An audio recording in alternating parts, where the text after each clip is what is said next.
Hablar de los profetas es todo un tema controversial porque ellos eran controversiales.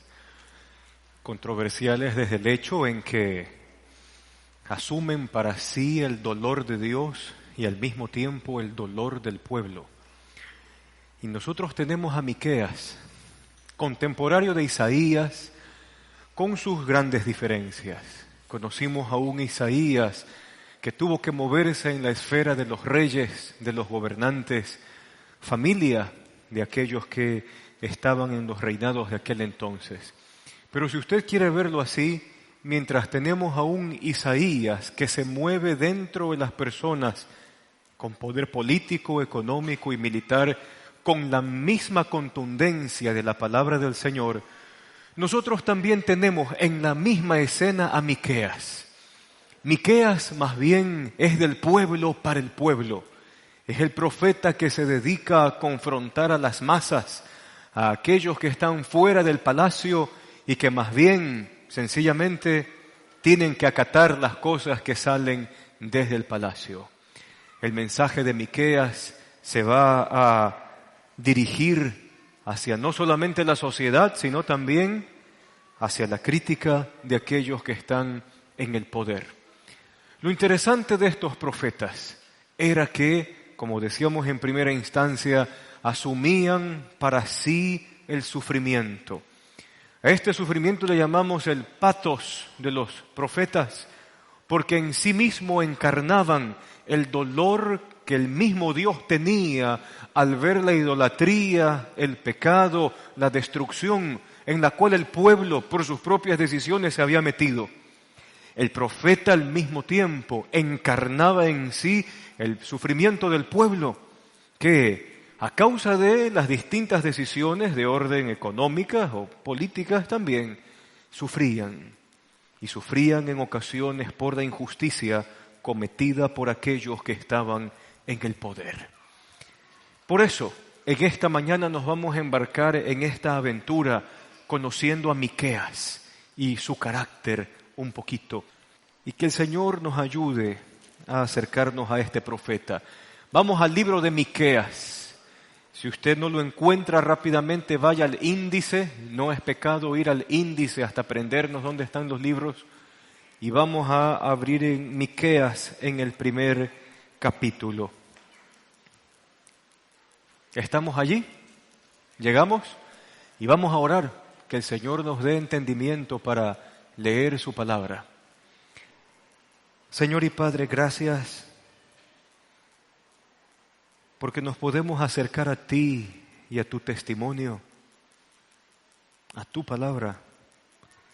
Y anhelamos, Señor, que nos des corazón entendido, que nos des una mente sabia, que nos des inteligencia, no solo para leer y acercarnos a tu texto, sino también para vivir. Y que tanto ayer como hoy tu palabra interpélanos, Señor, a nosotros. Saca a la luz lo oculto del corazón y ofrécenos de tu bondad y de tu intención de transformar nuestra vida. Te damos, Señor, gracias por todo, en el nombre de Jesús. Amén. Amén. Algo que nos llama la atención de Miqueas, y no solo de él, sino de otros profetas, era la manera en cómo ellos solían llamar la atención. Y Miqueas no es la excepción. Ya sea por inspiración divina o por el mismo sentido que la palabra contundente del Señor tiene en el corazón del profeta, Miqueas decide hacer esto para que su mensaje sea escuchado por todos. Si usted ve el primer capítulo en el verso 8, usted tiene una muy breve descripción de cómo Miqueas llevaba su mensaje a las masas. Y mire lo que dice allí: por eso lloraré y gritaré de dolor y andaré descalzo. ¿Y qué más? Y desnudo aullaré como chacal y gemiré como avestruz. Ahora, nosotros tuvimos una representación censurada, por si acaso nos caiga la censura del profeta Miqueas.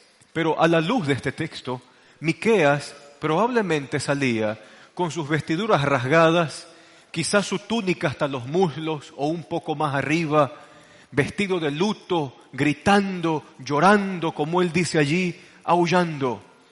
Miqueas hacía de sí mismo todo un espectáculo para que nadie de las multitudes que estaban en las ciudades o en las plazas o en los mercados, para que nadie pueda decir: yo no escuché la palabra del Señor en boca de este hombre.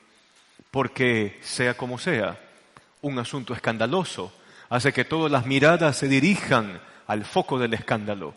En el caso de Miqueas fue así. Él hace de sí mismo un escándalo. ¿Y por qué? Hablando de la época, andar desnudo, descalzo, con la ropa raída, ¿era lo que decíamos en un principio? Era la forma en cómo el profeta tomaba para sí los dos sufrimientos. Dios, por un lado, se acongoja su corazón y se entristece por el pecado, la iniquidad, la idolatría en la cual el pueblo ha caído.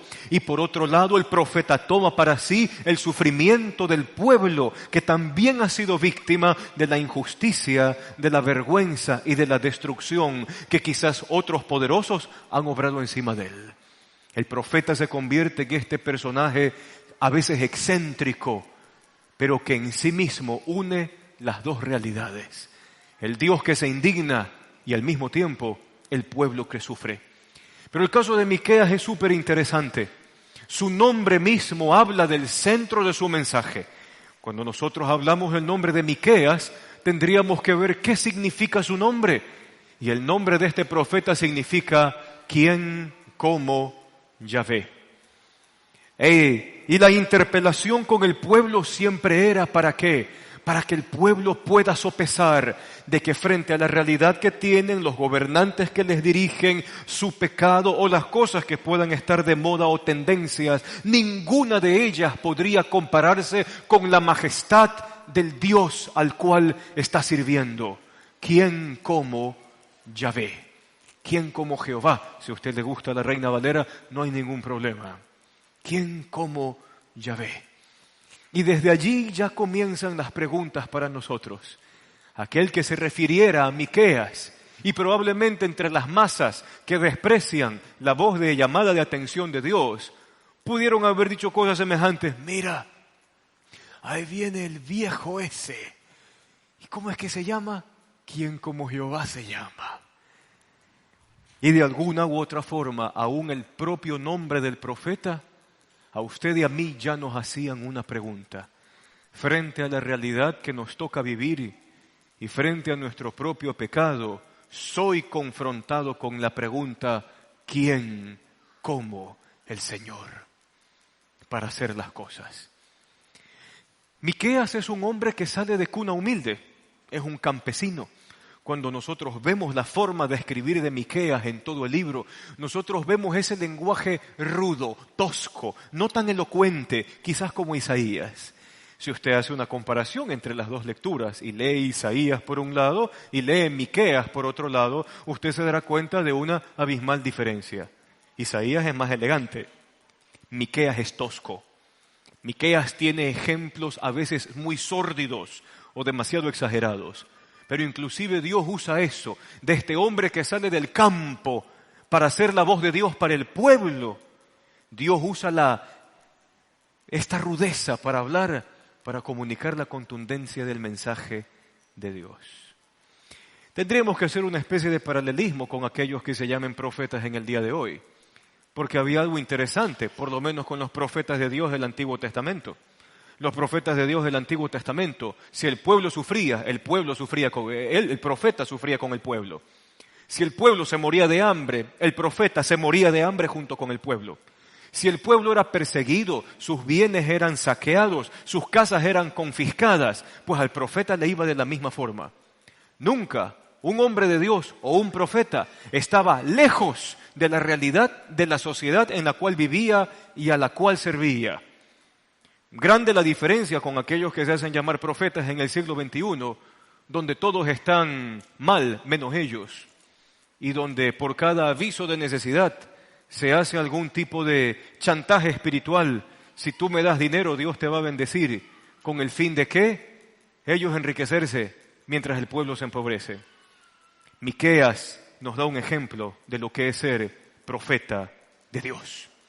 Entonces, habiendo entendido un poco del carácter de este hombre, a medida que vamos leyendo el libro, y por lo menos hemos revisado esto del capítulo 1 en el verso 8, ya podemos ver allí el compromiso de Miqueas con decir la palabra del Señor. Ahora, su mensaje, como decíamos, va a ser contundente. Tiene que hablar a las masas, tiene que hablar a aquellos que están en los puestos de poder. Y vamos al capítulo 2. Hoy vamos a tener unas lecturas interesantes dentro del libro. Los 4 primeros versículos dice así: ¡ay de los que solo piensan en el mal! Y aún acostados hacen planes malvados. En cuanto amanece, los llevan a cabo, porque tienen el poder en sus manos. Ahora mire usted lo que pasa en el versículo 2. Esto en criollo castellano del siglo XXI es una descripción propia de embargar. Codician campos y se apropian de ellos. Codician casas y de ellas se adueñan. Oprimen al hombre de la casa, oprimen al varón y a su familia, sería el que trabaja. Oprimen al varón y a su familia, oprimen al hombre y oprimen a la propiedad. Y entonces, Miqueas comienza a decirle al pueblo y le comienza a dar herramientas para pensar al pueblo de cómo observar, de cómo discernir la injusticia. Y sucede entonces de que el compromiso del profeta con Dios es mayor que cualquier advertencia o que cualquier amenaza que éste pueda recibir.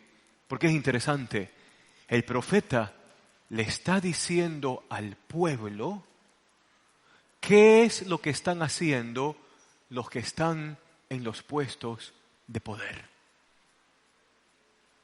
Y eso es algo que sale de los paradigmas. ¿Por qué? Porque por lo general, muchos de los reyes de Israel y de Judá gobernaban a las masas por la ignorancia. Y eran los profetas a los que Dios usaba para desenmascarar la ignorancia y que el pueblo aprenda a ver y a pensar. Y entonces es lo primero que dice aquí Miqueas. Estos que están en el poder, ¿qué están haciendo con el pueblo? Están embargando todo. Presionan al hombre, presionan sus bienes, confiscan sus campos, confiscan sus casas por el simple deseo de ellos. Ojo, es el profeta, sí, hablando contra los reyes de Israel y de Judá que están allí, pero enseñándole al pueblo a pensar. Mire lo que dice más adelante, verso 3.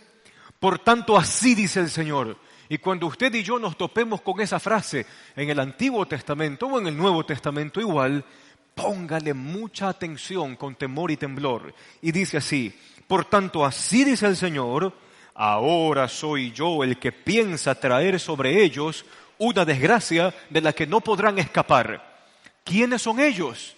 Sencillo, aquellos que han codiciado, que han oprimido, que se han adueñado. ¿Ok? Dios dice, voy a traer sobre ellos una desgracia de la que no podrán escapar, y ya no andarán erguidos, porque ha llegado la hora de su desgracia, y en aquel día se les hará burla, y se les cantará este lamento.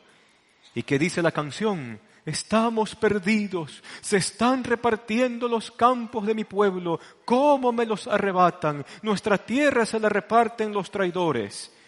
Y lo contundente del 5 es, por eso, esas personas, aquellos que piensan solo en hacer el mal, esas personas no tendrán lugar en la asamblea de Dios, no tendrán parte dentro del pueblo de Dios. Primera cosa, el profeta les ha enseñado a ver a los que están en el poder y los han estado usando mal. Pero ahora mire, el profeta habla a las masas y tiene que confrontar a la gente, porque en última instancia, más allá o de la clase de gobernante o de rey que Israel en el norte o Judá en el sur hayan tenido, lo que importa es qué es lo que hay en el corazón del pueblo. Y entonces comienza Miqueas a llamar la atención también a usted y a mí. ¿Y qué es lo que dice, por favor, en el verso 6? Estos profetas me dicen, deja ya de profetizarnos. Y obvio, Miqueas tiene que enfrentarse con la oposición de los profetas que decían todo lo contrario a lo que él decía. Entonces venía Miqueas y decía, los gobernantes han hecho esto, el pueblo ha hecho esto, la respuesta de Dios para esto es juicio, en resumidas cuentas. ¿Qué decían los otros profetas? Este es el año de la abundancia. Este es el año de la prosperidad. Tú que tienes 10 hectáreas, vas a tener 500 hectáreas. Tú que tienes $100,000 en el banco, tendrás 1,000,000 al final del año. No, si todo está bien, si no pasa nada, si estamos siendo bendecidos, los cielos están así, asado y cocinado. Miqueas volvía a su mensaje. El pueblo vive en idolatría y si siguen así les va a ir mal.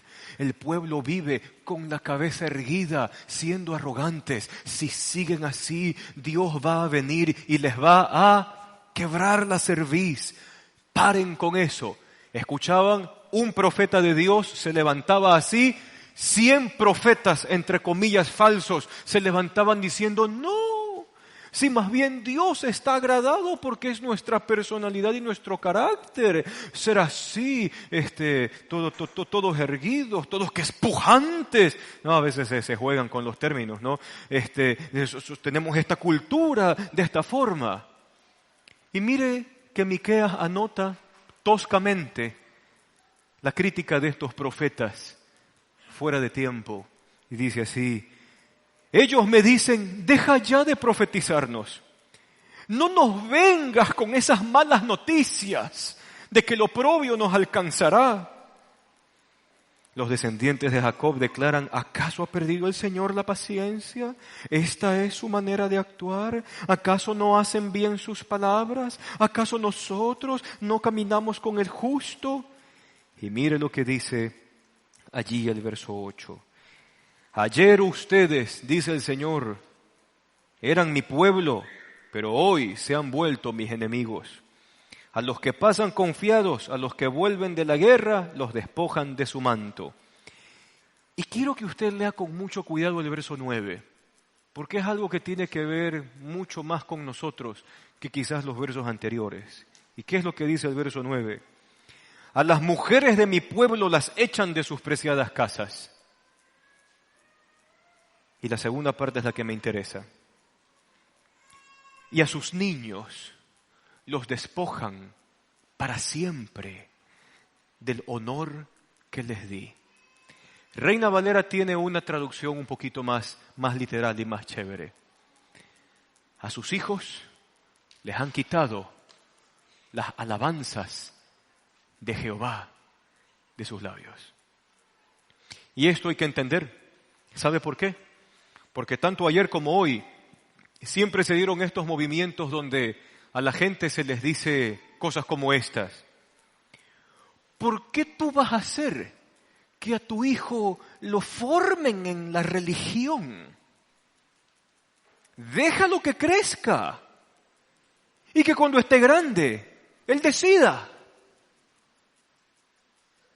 Y es como que Miqueas, en medio de su tosquedad de hombre de campo y de la rudeza de sus palabras, nos dijese a nosotros, sociedad del siglo XXI, avanzados y con tecnología, ¡hey! Si tienen 2 dedos de frente y 2 neuronas en la cabeza, no pueden apartar de las criaturas la formación en el temor de Dios.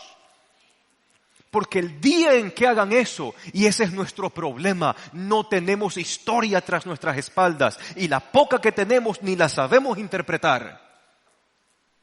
Porque los que son niños el día de hoy, si crecen sin temor del Señor, si crecen sin los principios de Dios, si crecen sin la palabra de Dios en sus corazones, cuando crezcan y lleguen a los puestos de poder, político, económico, social, militar, religioso, el que sea, ¿qué cree que van a hacer? Y si le parece duro, hoy ya estamos comenzando a sembrar esa generación. Y entonces usted ve a los nuevos funcionarios de cualquier orden, público o privado. Y entonces, ¿cómo se acercan? Mírenme en el rol. ¿Cuáles son las personas que de aquí ya pasan de los 50 años? Tanto. Vótenlos a todos.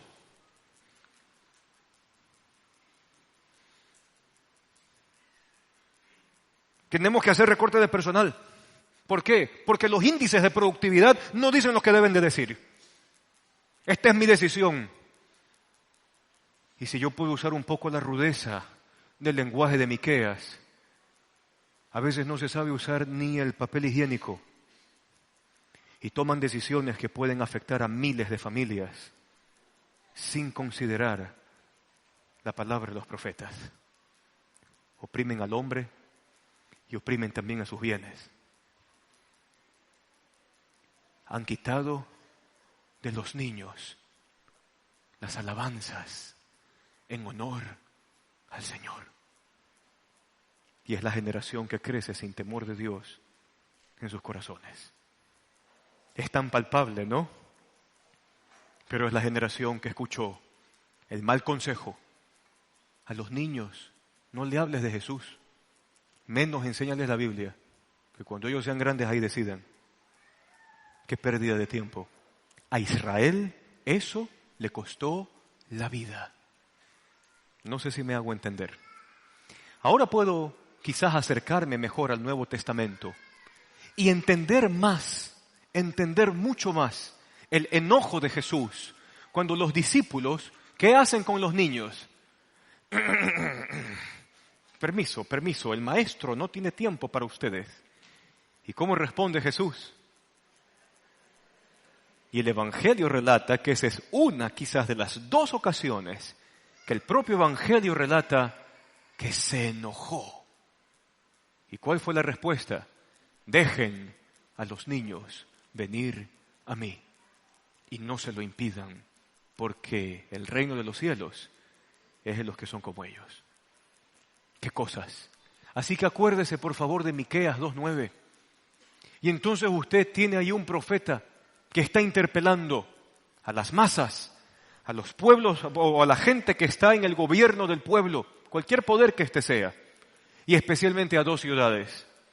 Ah, sí, porque siempre ha habido esa competencia. Entonces en el norte, lo que con el tiempo se llamó Israel, tenían una capital, Samaria. Entonces alguien podría decir, es que Samaria es una ciudad, es una metrópoli. Tenemos 2 lugares de culto en Samaria, en Dan y en Berseba. Son los mejores, competimos con Jerusalén.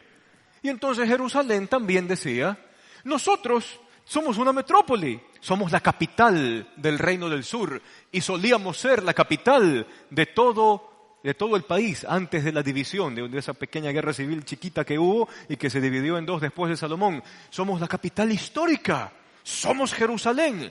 En nuestra ciudad están los reyes, la familia de David, los gobernantes, los poderosos, los que toman las decisiones y manejan la economía. Y habiendo esta competencia, quizás las mentes de aquel entonces podrían decir, ¿de dónde saldría el Mesías? ¿Saldrá el Mesías de Samaria? ¿Saldrá el Mesías de Jerusalén? Pero eran las 2 ciudades más representativas de aquel pueblo judío histórico. Tenga presente esta diferencia de las ciudades y vaya por favor a Miqueas capítulo 3. Hoy dijimos que íbamos a ver algunos textos por allí. Miqueas capítulo 3. Dice allí, escuchen gobernantes de Jacob. ¿A quién les va a hablar? Gracias por los que me siguen la lectura. Gobernantes, autoridades del pueblo de Israel. ¿Acaso no les corresponde a ustedes conocer el derecho? Ustedes odian el bien y aman el mal. Y aquí viene el lenguaje bruto, tosco de Miqueas. A mi pueblo le arrancan la piel del cuerpo y la carne de los huesos. hablando de llevar al pueblo a una situación de hambre y de necesidad terrible. Dice allí, verso 3, ustedes se devoran a mi pueblo, le arrancan la piel y le rompen los huesos, lo descuartizan como carne para olla, como carne para el horno. Esto es como cuando las personas que están en el poder usan el poder para su propio bienestar, sin importar destruir y dejar, inactivo, usando un término un poco elegante, a las masas, a la gente. Verso 4, y miren las palabras duras de Miqueas. Sí, ustedes gobernantes, ustedes autoridades, ustedes ya llegará el día en que le van a pedir ayuda al Señor, pero Él no les responderá y esconderá de ustedes su rostro porque ustedes hicieron lo malo. ¿Qué le parece eso? Es una fuerte llamada de atención. ¿Y esto por qué? Porque el mismo texto bíblico, desde la literatura sapiencial, que por si acaso, flash informativo chiquito, el próximo año vamos a comenzar estudiando Proverbios y usted y yo nos vamos a meter en una locura con literatura sapiencial viendo aquí desde el púlpito los días domingos. Pero dentro de la literatura sapiencial usted se va a encontrar con pasajes bíblicos como estos. Dios no escucha la oración del altivo. Dios no escucha, ¿sí? Dios exalta a los humildes, pero a los altivos los mira de lejos. Y en parte, lo que está diciendo aquí Miqueas tiene mucho que ver con cosas de este tipo. Aquellas personas que habiendo actuado con orgullo, con arrogancia, con esa cosa horrible que sale del corazón, Dios no les va a escuchar en el día de la calamidad. Por eso la Escritura a usted y a mí siempre nos recomendarán vivir nuestra vida en humildad, jamás en altivez. La Biblia también describe de que para Dios es abominable los ojos altivos y la frente que se eleva por encima de los demás.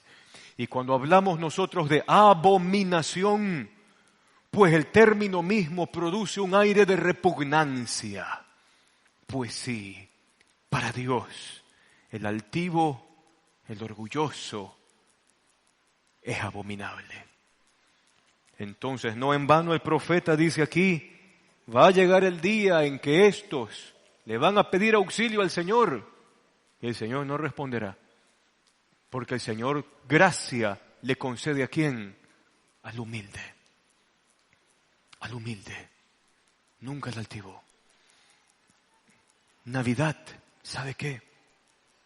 Debería ser una fecha donde dentro del espectro de sensibilidades y de emociones que trae al corazón, una de las primeras cosas que deberíamos abrazar es la humildad. Y esto es sencillo, porque la escena misma de Navidad es una escena humilde. Usted en la escena propia de la Navidad no encuentra ni oro, ni plata, ni piedras preciosas. La escena propia de la Navidad es una escena de tragedia.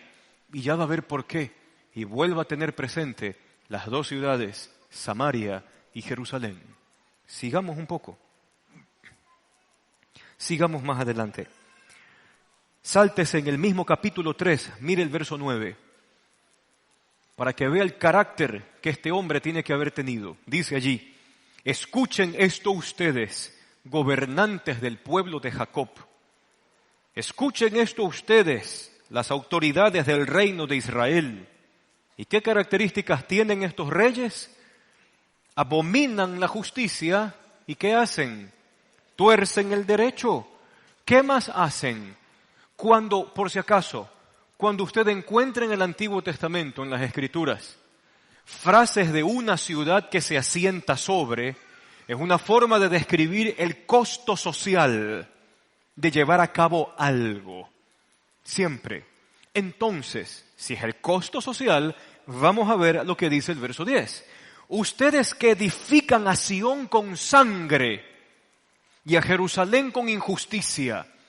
Entonces los reyes podían decir, nosotros tenemos una ciudad pujante, Samaria, Jerusalén, las metrópolis. ¿A precio de qué? ¿A costo de qué?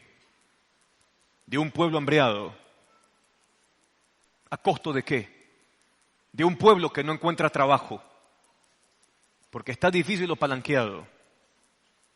¿A costo de qué? ¿A costo de qué? Y Miqueas, en su lenguaje crudo, nos deja ver eso. Ustedes han asentado ciudades, grandes ciudades, con sangre, con vidas humanas. 11. Sus gobernantes juzgan por soborno y sus sacerdotes instruyen por paga. Sus profetas predicen por dinero. Y no sé si usted se da cuenta de que hasta aún dentro del ambiente religioso lo mismo acontece el día de hoy.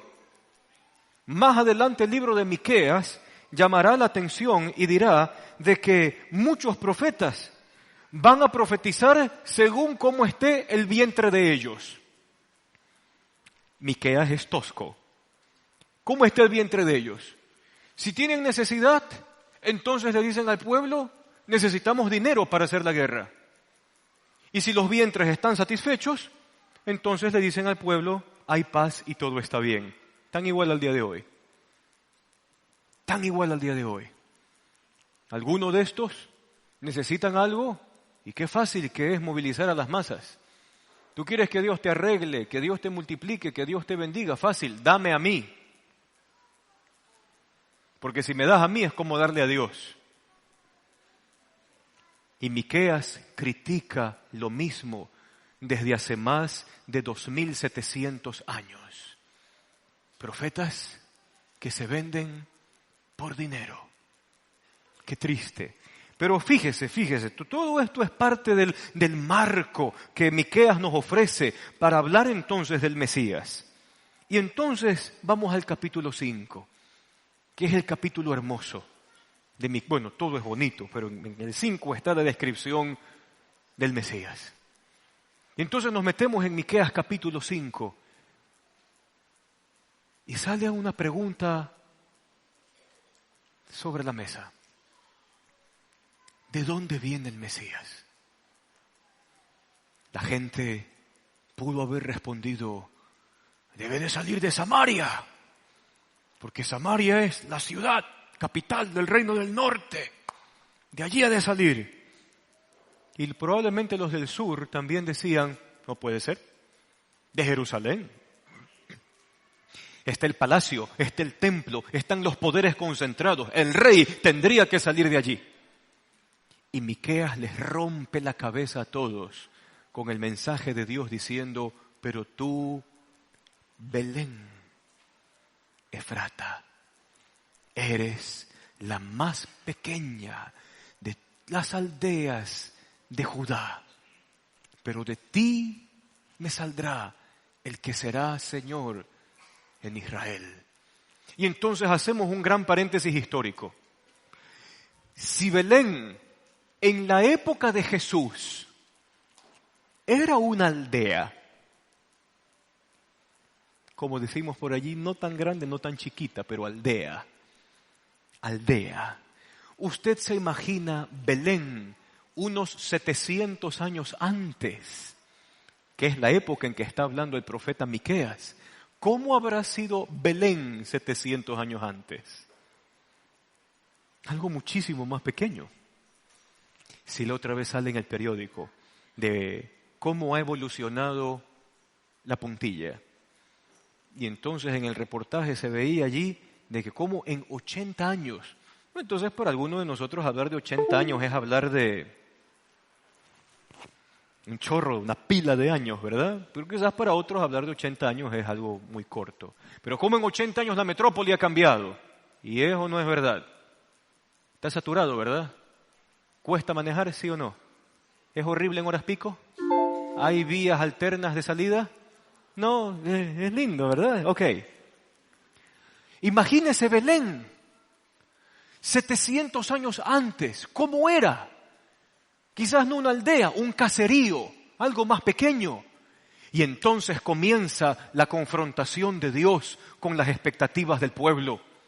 Porque si el pueblo hablaba de las grandes ciudades, Dios dice no, porque la gloria de Dios no se lleva ni con la arrogancia, ni con el orgullo, ni con esa altivez que hay en el corazón. La gloria de Dios se lleva bien con los humildes. Y entonces saca Dios una cachetada con guante blanco y a los habitantes de Samaria, ¡pa, pa! Y a los habitantes de Jerusalén, ¡pa, pa! Ninguna de las dos, Belén.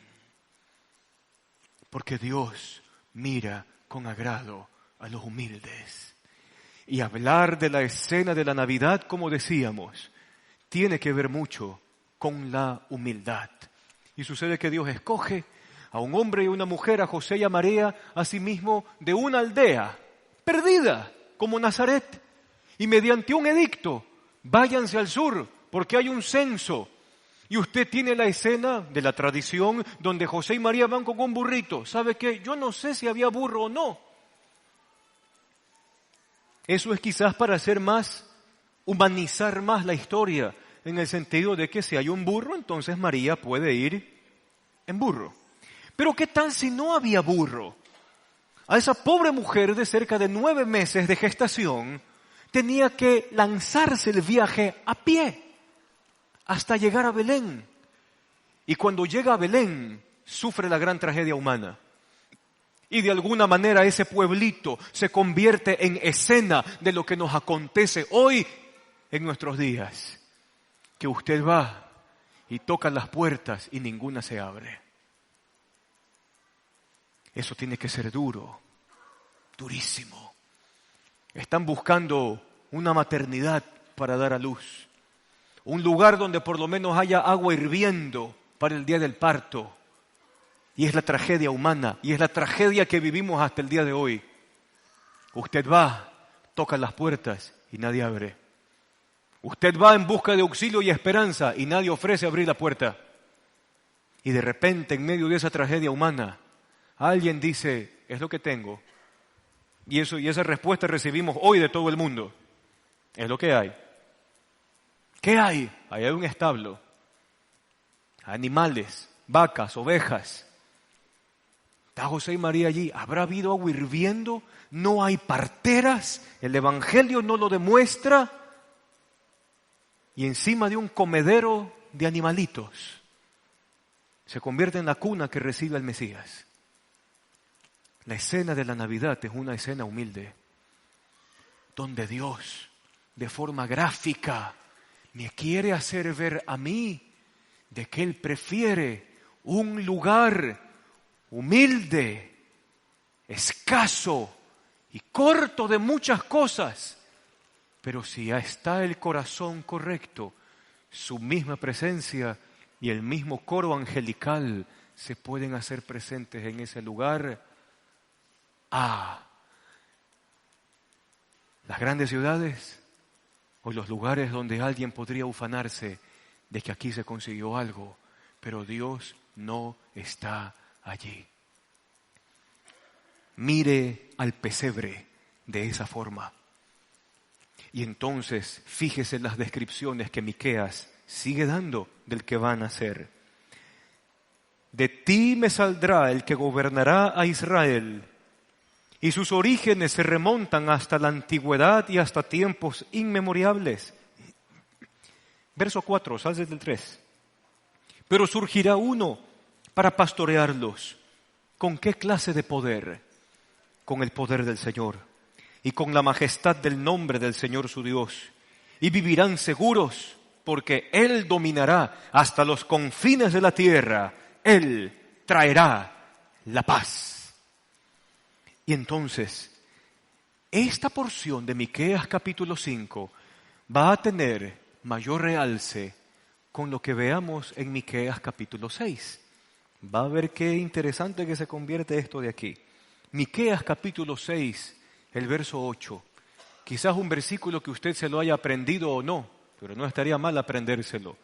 Dice así el profeta hablándonos a nosotros.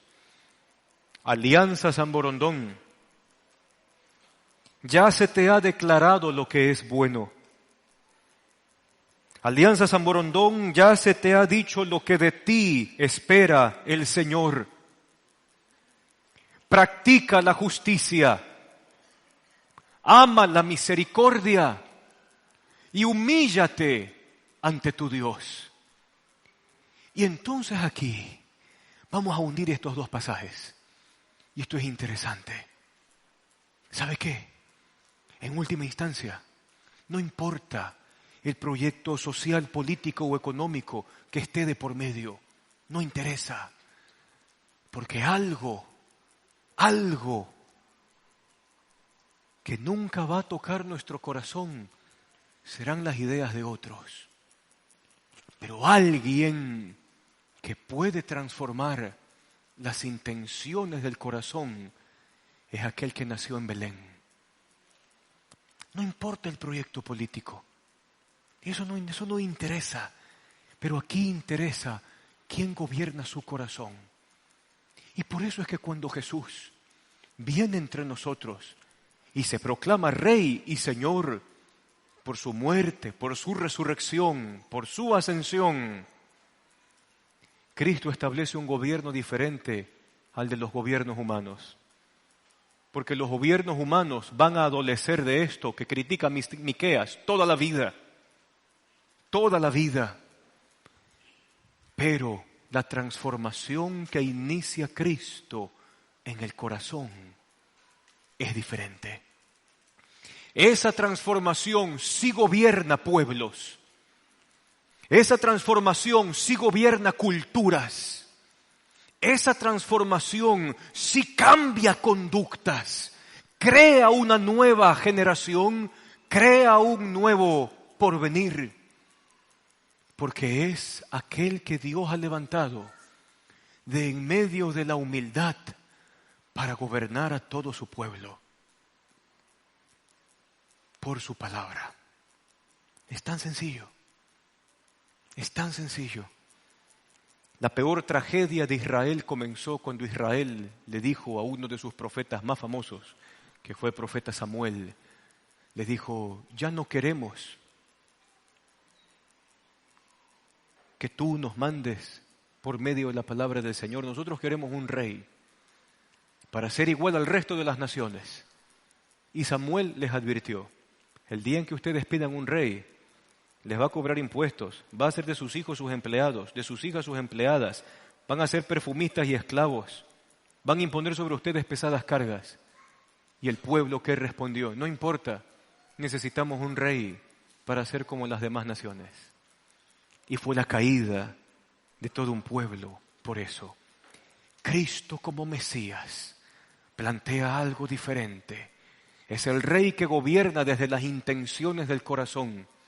Es aquel, como bien dice él, el profeta, es aquel cuyos dominios, cuyos orígenes son desde y hasta la eternidad. Su reino es un dominio eterno. Él es el que gobierna con vara del Señor. Él es el que gobierna con el poder del Señor.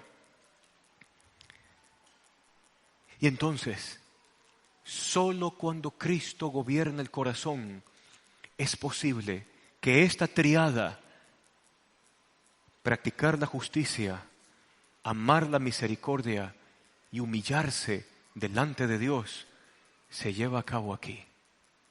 Se lleva a cabo aquí. Que Navidad sea un periodo para pensar hasta qué punto la arrogancia y la altivez de corazón nos pueden estar ganando la carrera. Que Navidad se convierta en un tiempo para pensar hasta qué punto el pecado o quizás las perspectivas o tendencias de otros hayan lugar en nuestro corazón cuando tengo un Cristo que quiere gobernar desde lo profundo del ser para hacer algo diferente, un mundo diferente, una alianza San Borondón diferente. Podríamos volver a las palabras del capítulo 5. Cristo es aquel que ha surgido para pastorearnos. Verso 4, si usted quiere hacer conmigo esta paráfrasis. Cristo es aquel que nos pastorea con el poder del Señor. Cristo es aquel que nos pastorea con la majestad del nombre de nuestro Dios. Cristo es aquel que nos hace habitar seguros, porque Él dominará hasta los confines de la tierra. Cristo será nuestra paz. Vamos a orar allí donde usted está. Cierre sus ojos por un momento.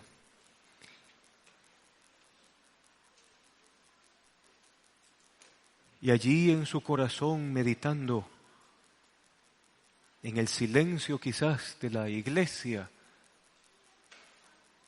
que calla delante del Señor,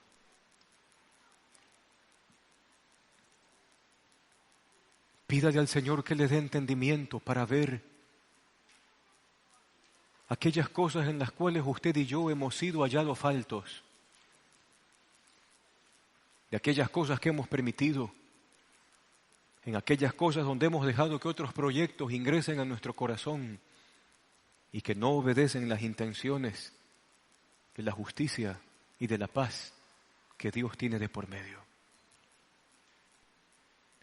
Y allí con sus ojos cerrados, si usted anhela tener esta esperanza de este Cristo que se manifiesta a los humildes, que escucha a los de corazón quebrantado, a este Cristo que prefiere estar en un pesebre, en humildad, que en un palacio con altivez.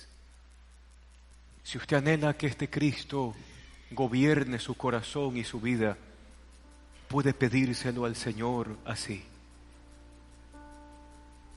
Me acerco delante de ti, oh Dios, porque he dejado que mi propia altivez me guíe y he probado la amargura de mis propias acciones. He pecado contra ti. No he escuchado tu voz, Señor. He preferido escuchar otras voces, otros consejos, otras formas de cómo vivir, y no he escuchado tu voz en tu palabra. Perdóname. Pero hoy me acerco a ti con esta esperanza. Tú prefieres estar con los humildes. Hoy humillo a ti mi corazón y reconozco que sin ti soy nada y no puedo hacer nada, Señor. Te pido que vengas y que seas mi paz. Ven a mi vida, Señor. Interven mi vida. Interven mi historia. Y dame tu paz. No importa qué pasa alrededor. No importa quién quiera ejercer su yugo sobre nuestros cuellos. No importa, Señor, lo que haga el mundo. Solo quiero que me gobiernes tú y me pastorees tú. Salva mi vida, Señor. Salva mi vida. Y déjame entender en esta Navidad todo lo que tienes que enseñar de tu intención y de tu salvación. Gracias por recibir mi oración y gracias por salvarme. Gracias por limpiar mi vida y hacer cosa nueva. Y ayúdame de aquí en adelante, como dice tu palabra, a hacer justicia, amar tu misericordia y vivir humildes delante de ti. Y en cuanto a nosotros como iglesia, Señor, te queremos agradecer por este tiempo. Gracias por las palabras de tus profetas, a quienes tú inspiraste, a quienes les dijiste cómo llamarnos la atención, con sus lenguajes elegantes y a veces crudos y duros, pero es la dosis que nuestro corazón necesita escuchar para volvernos a ti Y por sobre todo, gracias, porque anunciaste desde tiempos antiguos la esperanza en la cual nos acogemos hoy. Cristo ya nació y hoy ya gobierna en los corazones que se rinden a Él. Gracias, Señor, por este tiempo, junto a ti y a tu palabra, en el nombre de Jesús. Amén. Amén.